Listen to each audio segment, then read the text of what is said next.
Hey, Merry Christmas, everyone. Today's Tuesday, December the 16th. I'm Bruce Turner in Lynchburg, Virginia. I'm Jeff Zayas in Napa, California. And I'm Robert Taylor in New Orleans, Louisiana.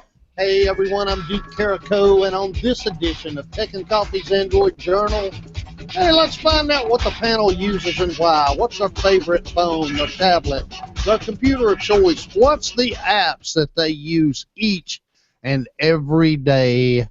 Good evening, guys. How we doing? Doing good. Good evening. All right. Yeah, I'll tell you what. It's Christmas time, and manufacturers, they were making their push for all their new stuff back around September to get ready for the holiday season. And as far as Android goes, it's a slow news week. I thought we'd take this opportunity, guys, just to, talk about the tech that we use and why we use it, maybe peek into the future, what's something that's maybe got us a little bit excited. And let's kick it off with our phones. And Bruce, I'll just ask you, what phone are you using now? Maybe even give us a little bit of history on how you got here. I'm using the Samsung Galaxy Alpha because my Note 2 died and it was a hardware failure. Of course, there are no Note 2s they replaced it with, so they replaced it with the Galaxy Alpha, which is a new phone. Samsung's first attempt at putting out a kind of a high-end phone. It's got the nice machined aircraft aluminum thing. Little light on resolution for a really classy ultra phone, but I like it a lot. I've gotten back used to the one-handed operation thing. It's got KitKat 4.4.4, and I like it. I'm getting used to it. It's really pretty, and still got that replaceable back for you can put on your own user replaceable batteries. That's a must for me. And Bruce, you and I both came from, I had the Note, the original Note. Mm-hmm. You had the Note 2. And, both of us love that large screen. But, you just mentioned one-handed operation. Right. Now that you're kind of back to one-handed operation, do you see your next device as being a large display device? I think it's possible. Right now it's just like I've got a flagship phone. I'm out of contract. Do I need to spend any money, especially around Christmas time when there's other things to do? So I'm satisfied right now, but I will toy around with the aspect of having this unlocked because I'm out of contract. They can unlock it, and I've seen these phones going for $500-600 unlocked, and maybe I might buy a Note 4. I really like the Samsung. I mean, I don't like the bloatware and stuff they put on their phones, but I think they make some good quality phones. The Note 4 is highly rated, but we'll see. All right, very good. Jeff, you're up, man. What phone you using right now, man? Okay, look at the film strip and then look at Robert's face at the bottom there. Okay, I still have my Razer Max. It's probably, I don't know, maybe 4 years old now, I guess? 3 years old? 4. And I still like it. It's beginning to run out of horsepower for me. But it's been a workhorse phone. It has no problem with the battery. It doesn't, I'm stuck on 4.1.2, I think. So I probably won't get any updates on it. My only course of action is to A, buy a new phone, which I am so damn cheap. To reroute the phone because I never rerouted it after I got the Jelly Bean update. So and then possibly put a different like CyanogenMod on it or something like that, a different version. But so far I still like it. The things it is slowing down, because I try to use it for a lot of things, and I use the camera a lot. And now I'm noticing the pictures are not focusing as quickly as they normally have, and things like that. And I'm taking pictures with my camera, and they're all coming out blurry because I'm not holding it super solid. So, and would I get rid of this? Yes, I would. My mom's coming in a couple days, and she's on the family plan. I might be switching. Who knows? But yes, this does not have a removable battery. Yes, it's still old, but I use it all the time. Fair What enough. would I get? I would probably. I'm thinking the LG L3 or G3, whatever it is. You know, G3. Hey, yeah. Robert, I want to ask you a question. Do you think it's his aging camera, or could it be his aging and he's got a little tremor in his hand? That's You know, making this- we can blame the camera. If it makes him feel better, we can blame the camera. yeah. Yeah, it's For all the heartache that we give you about not upgrading your phone so far, that is truly a testament to the durability of certain model phones. And the Max is one of those phones that has just held up. You've had a phone for 4 years, and Bruce was talking about the replaceable battery. You've had that phone 4 years, and I know that because I own one. We bought it at the same time, Jeff, remember? Yep. And that battery still outperforms many batteries on the market today after 4 years. Yep. It still works. It's not as fast as it was originally. We got it. But the end result is, how many people do you know are walking around with a 4-year-old phone in their pocket that still does most of what they need it to do? My mom. No, well, you know, She's 90. let's face it, what really has happened is that you got a good phone that worked well for you much longer than the average. Yeah. Is that because of there are a lot of crap phones in the market, or because a lot of people are buying into the, oh, you got to get the latest and the greatest?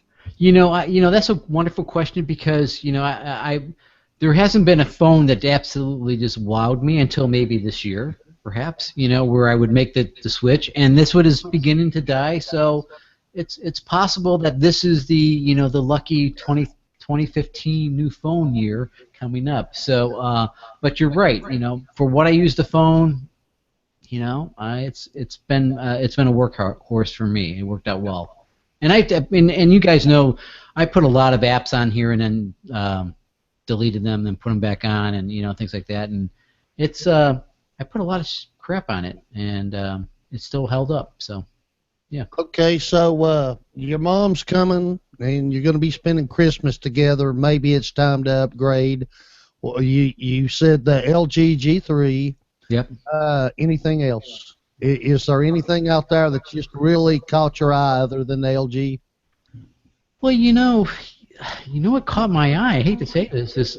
Well, if we got out of the Android world, obviously the Apple, iPhone 6, not the 6 Plus, the 6. I think it takes beautiful pictures. Pardon, our audience has to understand that somebody mentioned getting an iPhone on an Android show. He had temporarily audio difficulties. Oh, was that the Android god that just made my microphone blow? Just shut your microphone off. Yes. But I'm being serious here. I don't. I would have to look at it. I just don't know why, but I would. I'm invested in the Android, but it's like something. It might be interesting. I don't know. I think that's fair, Jeff. I've said before. Listen, man, I love Android. Love it to death. But iOS is not a bad operating system, and you're exactly right. I don't care which iPhone you buy, you're normally going to get a better camera, a better hardware camera in that iPhone than most Android phones that are out there. Yeah. I really think that's a weak spot with many Android cameras. With that said, that LG's got a pretty good reputation for a Yes, good it does. That was the one I would be looking at. And I think the Note, I looked at it. It might be a little bit too big for my everyday use, but you guys swear by them, so that might be another one. This since we're talking about it, I'll tell you one of the biggest gripes that I have with iOS, and that is the way that iOS shares. Normally, I'll just give you this example really, really quick. If I was to take, at our next hurl, if I was to take a picture with an iPhone and I wanted to share it, iOS really locks that down. You've got Facebook, Twitter, email, and iCloud. That's the natural ways to share something on iOS. Whereas on Android, if it's an app on Android, Android gives you an option to share it through that app. Yeah. So I think, you know, that's one place that I think Android is still much superior than iOS is in, you know, just how it allows you to share. Yeah. So, but yeah, all right, man. Robert, you're up, brother. Well, you know, unlike Jeff, I jumped the gun a little bit quicker than he did.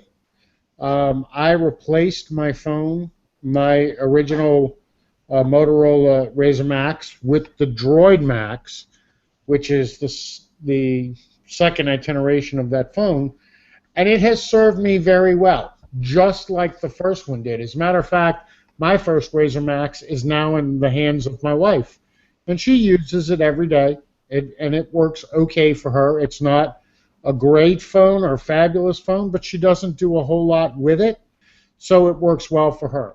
My upgraded Droid Max is performing as well, if not better, than the original phone did. And I'll probably stay with this phone a little bit longer. And I know that this is a consideration for Jeff because he's on Verizon. We are on grandfathered data plans. And it's not like we can just walk into the Verizon store and say, all right, give me a new phone. Matter of fact, most folks now, when you walk in, you're paying for that phone as an additional charge on your monthly account. So, you know, gone are the days where you walk in and buy a $99 phone and that's it for, you know, you're locked into a 2-year contract. Now it's a 2-year contract, an extra $25 a month on top of the voice and data plan, you know, for the phones. So that's a big consideration when it comes time to consider, you know, are we going to get new phones? And I know that Jeff has to be thinking about it. You know, I've been intrigued by the G3.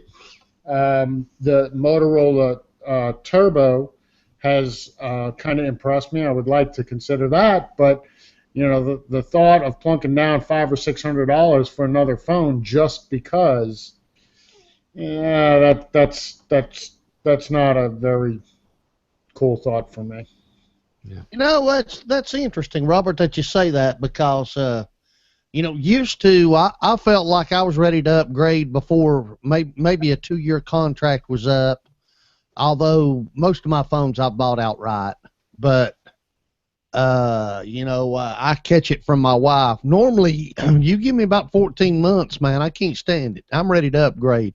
Until recently, okay? And I feel that maybe the innovation has slowed somewhat, but I just haven't felt that urge since my latest phone. I just don't feel that I'm necessarily missing out on anything. Would you guys kind of agree that maybe the need is not there to upgrade like it used to be? Yeah, the big wow is missing. Well, you know what? The other thing that made it, you know, upgrade was, you know, to get the latest operating system from Android, you know, and that's kind of gone away a little bit, and so I think that's part of it. You know, people wanted. Go ahead. I'm sorry. Oh, no, I was just going to agree with you. I think that, you know, look how some manufacturers that had phones on carriers and how quick they got Lollipop. Some of them were getting Lollipop technically before Google's own Nexus devices were. So I think a lot of that's, you know, we're starting to see maybe a change there. I'm hoping that's a trend anyway.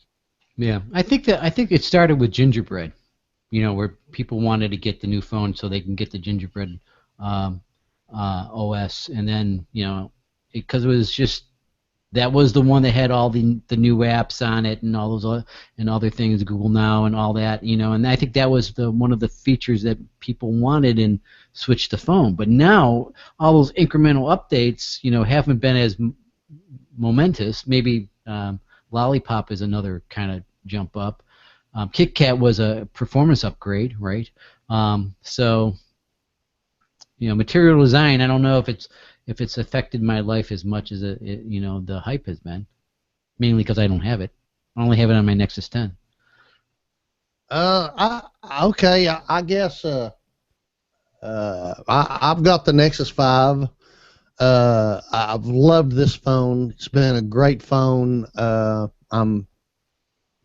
I do have it rooted technically. I'm not really running material design on it because I am using a launcher.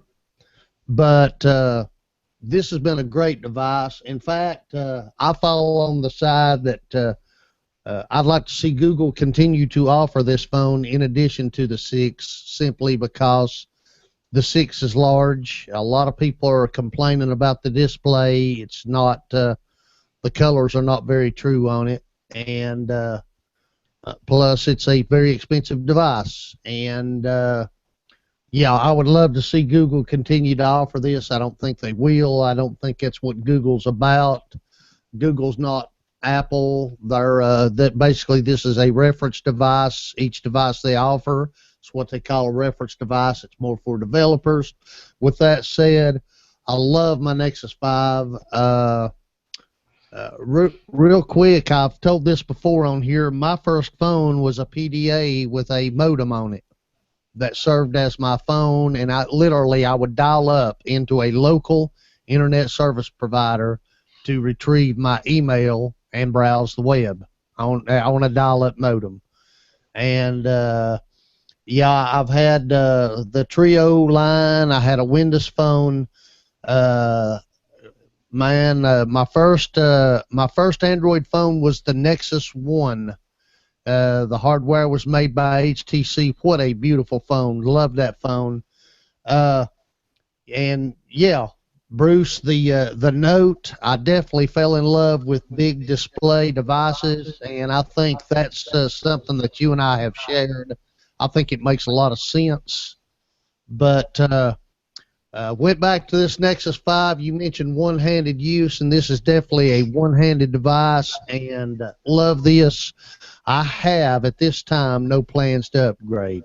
I will have to say that if I drop this phone in my toilet tonight, I honestly don't know what I would replace it with. I really don't know. The Note 4 is kind of appealing to me, but so is the Nexus 6, so who knows? Yeah. If I drop my phone in the toilet, you might be going to the bag of rice. You know, one of the things I liked about my Note is because it was like a tablet. I didn't have any void for a tablet in my life. The Note really satisfied that. In fact, I noticed a lot of my friends that had iPad minis and iPads who now have the iPhone 6 Plus have all just about gotten rid of their tablets because they like the big phone. But you know what? I on 3 trips in a row now on the plane, I've taken this Samsung Galaxy Alpha. It's a 4.7-inch screen. It's designed to compete against the iPhone 6, not the 6 Plus, but the 6. And I have sat there with this phone horizontal, and I have read through Kindle books on this phone, and you know, and it's been fine. I've really gotten used to it, and so. All right. So I'm going to move on, guys. Let's talk about tablets. And Bruce, I'm going to let you start with tablets again. And I think you just summed it up. So I think this is going to be a short segment for you. Yeah, this is my tablet. We can talk about that later. Yeah, absolutely. Okay, Jeff, what tablet do you use? I have the Nexus 10. I started out with the Nexus 7, and I didn't like the size factor. So I ended up getting the Nexus 10, and like Bruce, I didn't really use it that much once I got my Chromebook. So it kind of went away a little bit. There's only a couple apps that I actually use on the Nexus 10 that make the tablet useful for me. One is that one. I don't know if we want to talk about apps a little bit, or you want to wait, or let's try and save that. Okay. So what I'm using my tablet now for is watching TV on it, because it's I have Xfinity on my home network and allows me to watch any station. So it's like having another TV anywhere in your house. So that's basically what I use it for now, is just watching TV. Fair enough. Fair enough. So, Robert, what's your tablet use look like? Well, I guess I must be the big tablet user here. I use my Nexus 7 every day. Every single day. This is my daily driver device. I don't have a large format phone, though 4.9 inches is a pretty decent sized screen if you ask me. But my tablet is what I make my appointments from. It's what I keep my notes in. It's my navigation system in my truck when I'm out making appointments and rounds. This to me is much more important than my Chromebook. Now, I love my Chromebook, don't get me wrong. But as far as portability, the tablet wins out, hands down. Hands down. All right. All right. Well, my tablets, this is a broken Nexus 7, died about 3-4 weeks ago now. I'd love to replace it, and at some point I will, but I really don't. I don't use a tablet like I used to. Again, I kind of replaced my tablet use with my Chromebook. I will have to say I've got an iPad running here. Here we go. Oh. And it's actually running TV here right now. And this is pretty much what I use my iPad for, Jeff. This is my cable TV app. And this is how I do it now when I'm in here working on my main system. I pull up a TV on my iPad and, pick a channel and just let it play. A lot of times it's the news, but yeah, that's pretty much how I use my tablets. Okay? Now then, with that said, let's move on. Hey guys, I want to know since you, we've established that maybe we use our phones anymore as computers. Bruce, you were talking about, on the flight and how you used yours as a Kindle app with the Kindle app. But what computers do you use, Bruce? Computers. Well, I've got a big quad-core AMD HP PC that I run here locally. I've got two 22-inch monitors on my desk. Also have a Dell Latitude Windows 7 laptop that the company I work for provides. And I used to travel with that, a whole lot. Unfortunately, it's over here updating all kinds of updates. But my favorite device now is this Chromebook. This is the Acer C720. Still a real top seller in Chromebooks. There have been a lot of other Chromebooks come out during the holidays. I saw this thing as low as $139. I paid $199 for it. It's got the Haswell processor. I did take the screws off the back and take out the 16 gigabyte SSD and put in a 64 gigabyte SSD. Like you, I've played around with the dual boots with Linux on it and so forth. But this is what I take. I take it to the home office with me. I have this PC that I'm on right now running in Virginia. I have the business laptop also running in Virginia. I can Chrome Remote Desktop into either one of those. And when I'm at the home office, I HDMI into a 22-inch Dell monitor, and I do all my work on this. It's so easy. I've got a meeting, lots of meetings when I'm down there at the home office. I just shut the lid, unplug that HDMI cable, take it to a meeting, open it up, instant on. It's just a really great device. I was at the coffee house yesterday afternoon. I was at the coffee house this afternoon, getting all kinds of work done, just remoting into my Windows machine here. But this has become just my favorite device. It's great in the living room. I'll sit it down. I have my lazy boy recliner. I'll sit it on the floor and lean it up against the little table next to me where I keep my peanuts and iced tea and whatever. Grab that little thing, open the lid. I love Chromecast. I love casting stuff to the TV with the Chromebook. So it's just really great. So my phone has become pretty much basically my phone. I do monitor my Twitter, my work emails on it, my regular emails, text messaging and stuff like that. But I really enjoy this, and even though the screen resolution is not all that great, it's a utilitarian device for me. I mean, it just works. It's like that hammer in the bottom of my toolbox. I just pull it out and grab it. It just works. Never lets me down. Updates. Don't have to worry about viruses and malware. We all have Chromebooks, so I'll save some of the praise for somebody else. Very good. Very good. I appreciate that, Bruce. Okay, Jeff, jump in here, man. Can I say the word ditto? Just move on. No. Let me just say though. Now you got to have a Windows device because you like to do a lot of video switching, a lot of video editing. Yep. As does Bruce. So I have this pretty much the same kind of setup. I have a quad core system here that I'm on right now, running something called Wirecast, and I do have 2 monitors, and I do that. The video processing is all the stuff that I do, or the video editing.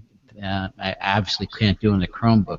But when I wake up in the morning, the first thing I do is I walk over to my coffee machine, press a button, get my coffee, open up my Chromebook, and as Bruce says, it's like 2.5 seconds, not even. It's on. I mean, it goes from like instant off to instant on. I'm on the internet. I'm checking my emails.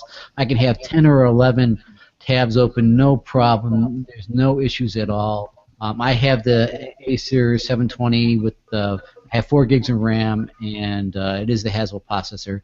And again, it's the same thing. It's the screen is not for me, it's more than adequate because it is. But what I do like about it, it has that matte finish. So when I take it outside in the backyard, there's hardly any glare. I can see the screen pretty well. It just performs really, really well, and obviously the battery life is through the roof. Plus, you can walk around with one finger and hold this thing, and if you want to walk over to that bathroom and take that little PC with you, bingo bango, it's right there. So I love the Chromebook. And I would not, would I get another PC? Yeah, I would get another desktop, but I was sticking the Chromebook as my internet browsing kind of look up thing, take it around with me, take it to meeting, and I do go to meetings and sometimes take it. So yeah, I love it. Love it. And it's not an issue anymore, because I can, if I wanted to, I can pair it here with this, use get a Wi-Fi hotspot. Everyone has Wi-Fi now everywhere, so there's really no issues. And if I'm on the road, I would just use my phone to do a Wi-Fi hotspot. So it's great. All right. So Robert, talk to me, man. Well, I got to tell you, I'm not nearly as fully mobile as Bruce is, but I remember the days my wife and I, in the past, had traveled quite a bit extensively, and it was laptops and bundles of cords and this, that, and the other, just tons of stuff that we would carry so that I could have all the functionality of my office with us wherever we went. My Chromebook has now become that extension device of my desktop, much like what Bruce describes. If I'm going someplace, there are times when, of course, my tablet, my Nexus 7, is not going to get it. I need something with more power. I need a keyboard. And sometimes I need to get to my desk. And if I'm physically in another place, that Chromebook is very handy. It travels so well, and I have full functionality of my desktop with me. So for me, my Chromebook, I don't think I use it as much as Bruce does, but it is a very necessary tool in my toolbox, because when I do travel, I want to be able to get to my desktop, or I want to be able to have full, functionality of my email and my apps, my Google Drive, my Keep, those things available to me. And lastly, like both Bruce and Jeff said, the instant on can't be beat. There is nothing more frustrating than when you just want to look something up really quick and you got to wait for, systems to start up and move. It's just nice that you just open the lid and type, and instantaneously you have your answer. That's great. So you're on your main system. What are you running, Robert? You're muted. Oops, sorry. I just upgraded this year. I went with an i7 quad-core 47090, which is a big processor. It was a bit of a step up for me. I was on an i5 before, an original 2500, and so I stepped up to a much bigger processor. I'm running an SSD drive, so while it's not instant on like the Chromebook is, my desktop is up in 15 seconds, which is pretty nice. It's pretty good. Still running Windows 8.1, very much looking forward. In the realm of upgrades for me at this point, I'm looking forward to Windows 10. Having played with it on other systems, I've not put it on my main desktop. It is just incredible. So going forward, this device, this machine as it exists right now, is going to stay this way for probably a couple years. But I'm definitely looking forward to moving away from Windows 8.1 to Windows 10. Okay, fair enough. I'm going to start here really quick. My main system, it's a 3.4 gigahertz i7. I use this basically if you guys are watching the video feed. This is XSplit broadcaster that I'm using to switch around in, and you can see so forth, etc. That I need a Windows machine to do that, and XSplit is it's a pretty affordable video switching software. I know Bruce and Jeff actually turned me on to it, and so yeah, I rely on a Windows machine here. Dual monitor setup. But just like you guys, I gotta give a lot of praise to the Chromebook, and this is the i3 Chromebook. I actually saw a Mashable article this week where they actually opened up 56 YouTube tabs on this particular Chromebook before they crashed it. This is a 32 gigabyte, 4 gigs of RAM, and like I say, the i3. I will agree with the negative criticism you guys have. The screen isn't much, but son of a gun, it doesn't matter, because if we're in the Tech and Coffee Hangout, there's a real good chance that I'm hanging out from this device if I'm home. And lightweight, great battery life. Love the Chromebooks, and I really get tired of a lot of the negative journalist hype about how they're not any good. You can't do anything with them offline. Listen, man, people who have Mac and Windows machines don't do anything offline with them. They're almost always connected up to the net doing something. Yes, they don't have to be to do things, but that's not how most people use them. So yeah, love my Chromebook. It is definitely my main device. If I've got serious work to get done, you'll see me sitting here. But if it's just hanging out or casual browsing, I'm telling you, man, you can't beat a Chromebook. And really, I was talking about my Nexus 7 earlier. When I got a Chromebook, I just about quit using the Nexus 7. So there you go. All right, man. Let's keep it moving here, guys. What about TV streaming? Bruce, how do you watch your TV? Well, I mean, we have Dish TV. It's one of the, we live in an apartment complex, and so we're, limited as to our choices. I have Dish TV with the DVR. Unfortunately, the arrangement that the apartment complex has with the third party that we get Dish from doesn't allow me to use like the Dish TV app to be able to watch TV on my phone or my tablet or whatever. But I also have a Roku. I have a Chromecast, which I really love. I use a Chromecast a lot. We probably use the Roku mostly for Netflix, and especially when the grandkids come over here. But I love the Chromecast. And then I haven't even taken this out of the box yet. This is my Amazon Fire TV. So those are, and I've got a Raspberry Pi down here that I'm going to set up to be an XBMC type of device. Get an external hard drive and use it to record some stuff. I know the real expert here on all of that is Robert, but that's the main ways that I do TV. I do also have a Slingbox, and I have a USB TV tuner, and with the new software that came with it, this has something called Extend, which basically will do a lot of what the Slingbox does, and so I can still watch TV on my phone when I'm away, or even on my Chromebook for that matter. In fact, that's one of the neat things about the Chromebook. When I remote into my desktop, I've got TV stuff running, and it will take the audio from my PC here and send it out. Now I can't send audio back as on a microphone and everything, but that's the main ways I watch TV.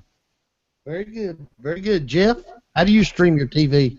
Well, again, I have Comcast, which is Xfinity here in Napa. I have a love-hate relationship with them. I kind of love their service, hate their price. So it's good. And then I got a Chromecast because I didn't have a smart TV and I wanted to get Netflix, and and with the Android, I used my tablet a lot to go through Netflix and Chromecast that directly to the TV, which worked out really, really well. And then I recently did get the Fire Stick from Amazon, and now I'm not using the Chromecast at all. I'm using the Fire Stick because now because I was able to sideload XBMC onto the Fire Stick, so I can get Amazon Prime, I can get Netflix, and then I have XBMC to do the other stuff that we won't talk about. It's great. I think it has like 8 gigs of RAM in it, and it streams and it does the Amazon Prime streaming, which was always a challenge with me to get it from Android over to any device, or the Chromecast or anything like that. It does it flawlessly. It really works well on the stick, and it comes preloaded. You don't have to, when you get it, it automatically registered to me, which was kind of crazy. So once it came online and did all the updates, I didn't have to put in any passwords or anything like that for my Amazon account. It was automatically populated with that. I did have to, obviously use for Netflix and all that other logins to use, but I really like the Amazon Stick thing. It works really well. And then obviously one of the remotes one of the things that we that I'm sure Robert likes is Yahtzee for the remote control for XBMC, and it just turns my tablet into another use that I can actually use it for. So it works out well. So that's how I used it. Yeah, saw today where HBO Go is now available for the Fire Stick, Jeff. No, that's even better. Yeah, it's you can get HBO Go on it now. So okay, Robert. Listen, this might we're 38 minutes into an hour show, so just but yeah, jump in. I just was wondering, did you want to end the show with me? Is that why we waited till me last? Because if you ask me how I stream my TV, let me count the ways. Let me see: Windows Media Center, Raspberry Pi times 3, Sony Media Players times 2, Fire Stick, Roku, Linux, Myth TV. I could go on and on and on. Let's just do this. What is my favorite of all? And I will say, hands down, right now, the Fire Stick beats everything. Ooh. Streaming, it is hands down the best media streaming device I've seen. From box to stick, it is the best. The only thing that it doesn't do is, of course, record over-the-air TV, which I do with my Windows 7 Media Center. But why do I like it? Because I think that's what you were going to ask, Bruce. Yep. It includes everything. Amazon is not afraid of saying, okay, we'll put Netflix on our Fire Stick. Yeah, we have our own video service, but we'll also include Netflix. We'll put HBO Go. That is the kind of company that I think we need going forward, because the next step for cord cutters or streaming TV is somebody who brings all the players to the table in one rock-solid device. Yep. I have not seen a failure yet with the Fire Stick, and just like you said, Jeff, it did freak me out. I plugged that thing in, connected to my network, and it immediately said, "Hi, Robert." And it was just freaky weird. But it works flawlessly. Having the ability to sideload, have all of the major players at the table, whether it's Crackle, whether it's HBO Go or Netflix or Amazon Prime Video. I will say the only thing that I didn't like about Amazon Prime is the first time I turned it on and I went to go flip through some videos, I accidentally bought season 2 of Gilligan's Island.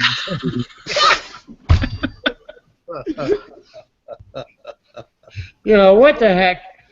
Yeah, and the other thing, once you get the Fire Stick, it did take a little time for it to do the install and download the updates and then go through. And then I had it, I think maybe 2 or 3 times I had to put my Wi-Fi password into it.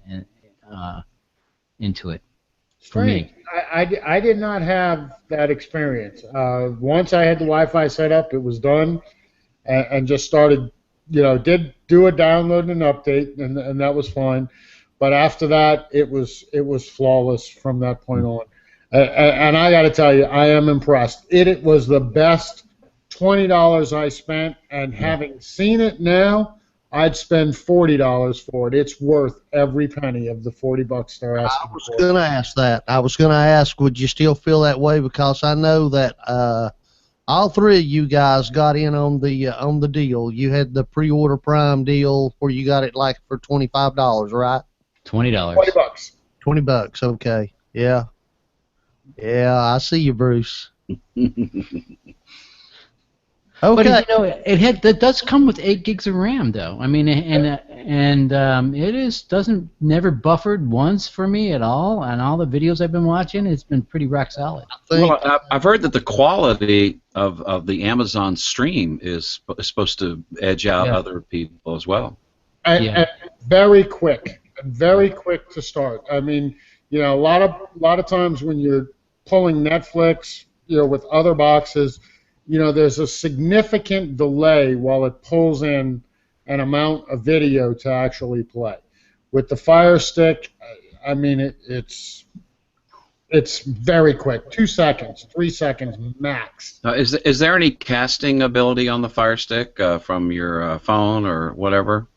No, but there is a pairing that you can do where you can switch between your stick and your phone, especially if you have the Fire phone. There's some switching that you can do there, but you cannot cast, and not that I've heard or seen yet, where you can cast. I think you can. I saw a post about Allcast. You side load Allcast onto it, and it can stream from Allcast on your Android device to the Allcast on the.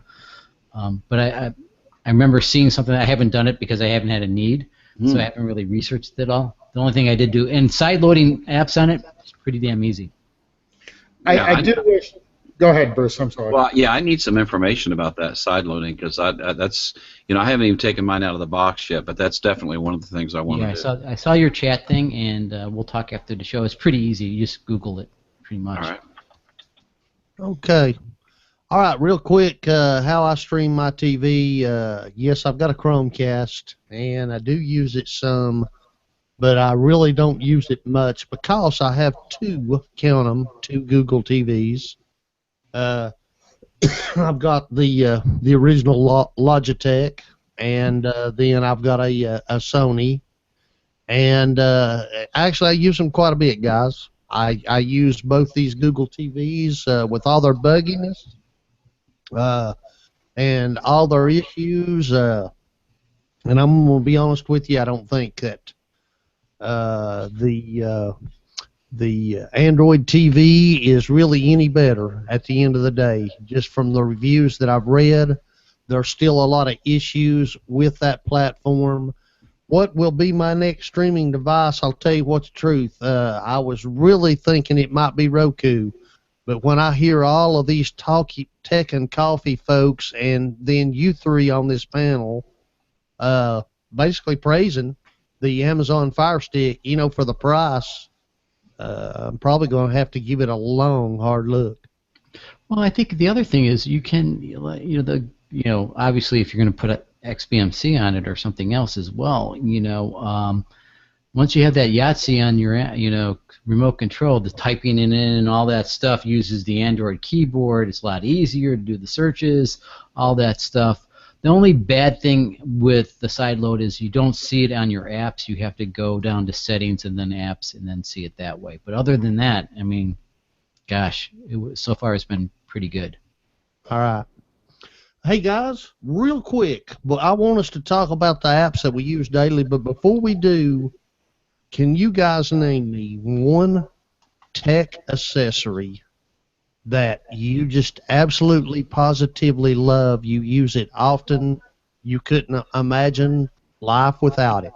Anybody got one? Well, I gotta say my case on my phone, because I've dropped it so many times that the case has saved me. Fair enough. And I have the Rhino Shield or Invisi Shield on it as well for the Robert? display. I will tell you the one that I can't imagine going a day without is one that I have to thank you for, and that's this wonderful little Jabra Wave headset. That was mine. That was my accessory. Guys, use this daily. Absolutely love it. This is probably one of the best noise-canceling Bluetooth microphones I've ever heard on anybody, and it's very comfortable for me to use. I know that Bruce tried it, didn't work very well for him, but that's because he has elf ears, and it wouldn't stay. But to me, this is my number one accessory, and $50, it's worth every penny of that $50 for what it does. And I've used mine now for right at about a year. Yeah, actually, I looked last week. I think it was $36 on Amazon. Wow. Yep. And I'm gonna give it another try and try to get it, but because it is good. They do have a new version called the Storm. That's a little thinner, but same basic design. But it's $80, and why spend twice as much? I'd rather try to work with this thing. One of the things I like, and I use this a lot. This is a Logitech H760 wireless USB headset. It's behind the ear design. I use it when I travel. I use it at the coffee house. Has excellent quality both for listening music, and has pretty decent noise cancellation when I'm at a noisy place like the coffee house. And this is in my Chromebook bag, and I just unplugged it because I have it charging, so it'll all be ready for tomorrow. I use it quite regularly. May What's the battery I life? Oh, I'm sorry, Jeff. Oh no, go ahead. You go with the battery life first. The battery life, it lasts me all day. The nice thing about it is if I'm just kind of I just have it ready to go, like for a call on Cisco IP communicator, like we use for work, and I hear my phone ring because I have my ringer set to a different device. All I have to do is reach up there and flip that switch, and it immediately gives me opportunity to grab that call. So I would say if you're in a call center environment, and as long as you would charge it during your lunch hour, you'd be fine for a full day's work. I'd like to add one thing that I think we all have, is this right here. Oh yeah. You got this, right? This was the microphone to have. Yep. So that ATR 100 or whatever it is. It's the 2005, I believe. ATR. Yeah. I mean, it was a great deal. I think I got it for like $40 or something like that when it was on Amazon, and someone noticed it, and let's talk up Tech and Coffee too, because someone talked about it on Tech and Coffee. There was a deal, and I think everyone kind of just jumped on it and got the microphone, and it's been a great microphone. Excellent. Excellent. Actually, I've got it's the model before. It's the 2100, ATR 2100. I've got 2 of them, guys. Love these microphones. Absolutely. Yeah. I travel with the 2100, and I use the 2005 USB when I'm here at the house. When I was down there at the office, our phones have been overloaded. The IT guy said, hey, can you record a quick message we can put on our phone system, I plugged in the AT2000 or the 2100, and it cranked out a really nice file for him. Excellent quality. Thank you for calling Christian Care Ministries. If you know your party's extension, you may dial it at any time. Very good. Very good. Okay. Hey, Robert, I'm going to start with you this time, man. What's 3 apps you can't live without? What's 3 apps you use every day? Well, to me, there's 2 that just go without saying. They're hand in hand with each other. One is my Gmail app.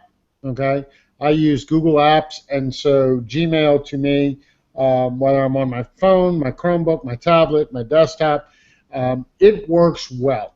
I'm surprised how many people still hang on to Outlook or Thunderbird or whatever their email client is. To me, Gmail, number 1. Number 2 is Google Keep.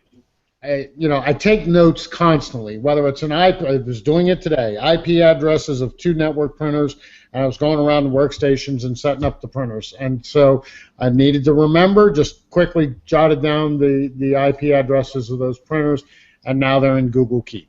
The third app that I use is not one that is that common, but it is one that is important to me. That's my security camera app.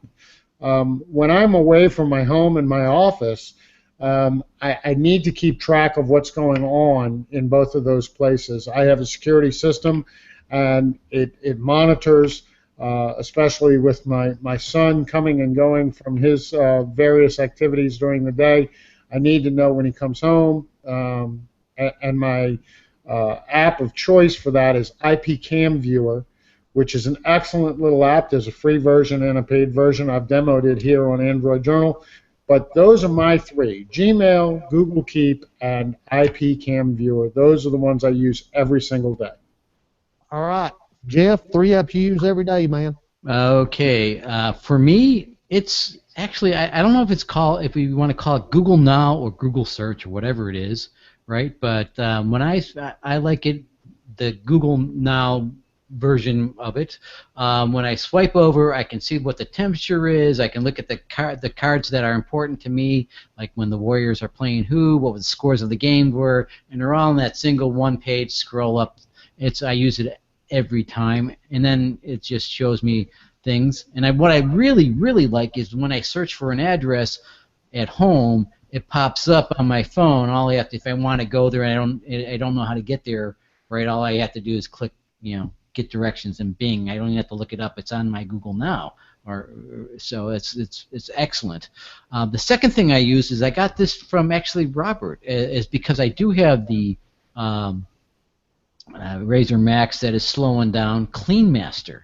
I use that every day, and it comes back and tells me, hey, I have junk files and blah blah blah blah. If I need a quick little boost on my I think my phone is running slow. CleanMaster is a one-tap boost, and it just cleans up all the files and gets everything running and kills off apps that shouldn't be running.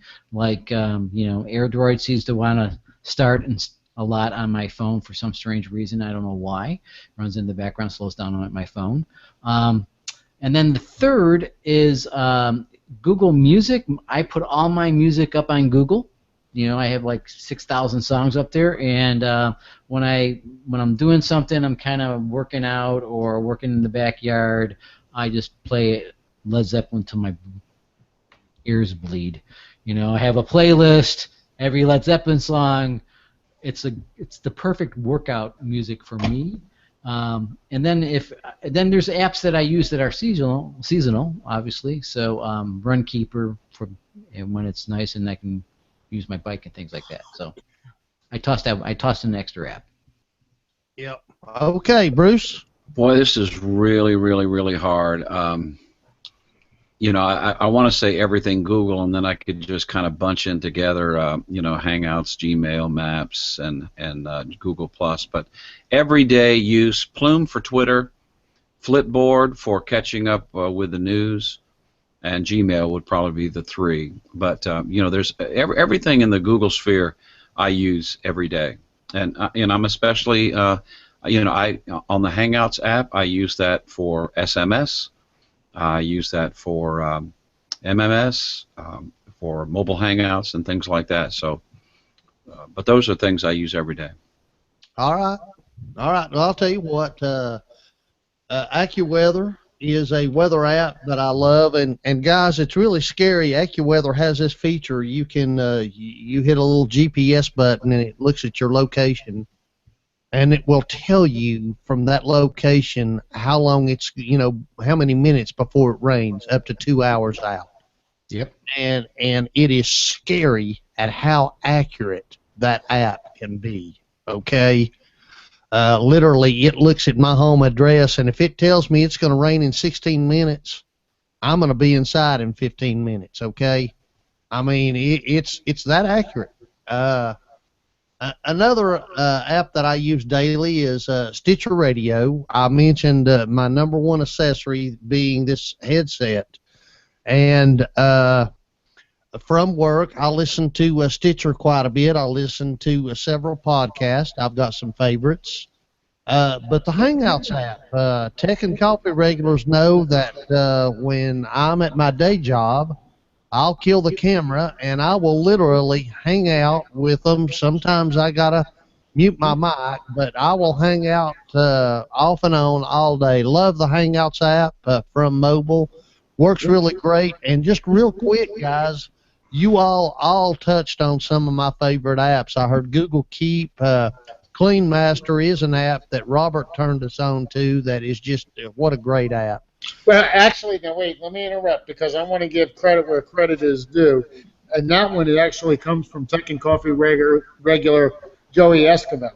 He was the one who mentioned it in our main hangout one day, and I just happened to try it out, and it was phenomenally good. It works very, very well. Very well. Okay. So, yeah, but we each week we'll try to talk about an app, and we try to do a new one. Sometimes we revisit one that's been updated, but I thought it would be fun tonight just to talk about the ones that we just really, really love. And Bruce, you touched on it. If you're using Google services, then you automatically like Android, okay? Yeah. But if you're using Google services, you're going to love those Android apps that run all that Google. Yeah, and it's ubiquitous between your desktop or Chrome, your Chromebook or whatever, and that's the beauty of once you're signed in. You go and you have that app that you can unlock your Chromebook from your phone. So I mean, it's all those cool things beginning to come together. Yep. All right. Hey, guys, really quick. We are Tech and Coffee, and you can catch us at, if you want to learn about us, go to techandcoffee.info. We all met in a Google Hangout, and we would love to have you join us. Grab your favorite beverage, and let's talk tech, man. If you'll head to techandcoffee.info, you'll see that coffee cup there. Click on it. Have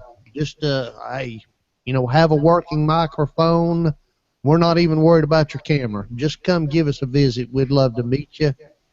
Twitter and Facebook, you can follow us there at Tech and Coffee 1. YouTube, we're at Tech and Coffee. You can circle us on Google Plus. Search for Tech and Coffee. Look for that beautiful TNC logo. Also catch our podcast on Stitcher Radio and iTunes. And for any questions, comments, or snide remarks that you might have, AJ at techandcoffee.info. Hey, guys, any other devices that you use, accessories, anything real quick before I call this episode 82? I like my little Bluetooth speaker outside. It works really well. I think it's from Jensen. Does a great job. Yeah. Okay. My waterproof Bluetooth speaker in my shower. This is my Santa Claus speaker that was in my chimney. Oh. Ooh. All right. Hey, guys, listen. Everybody have a great week. We're going to catch you in 7. Hey, peace out, everyone.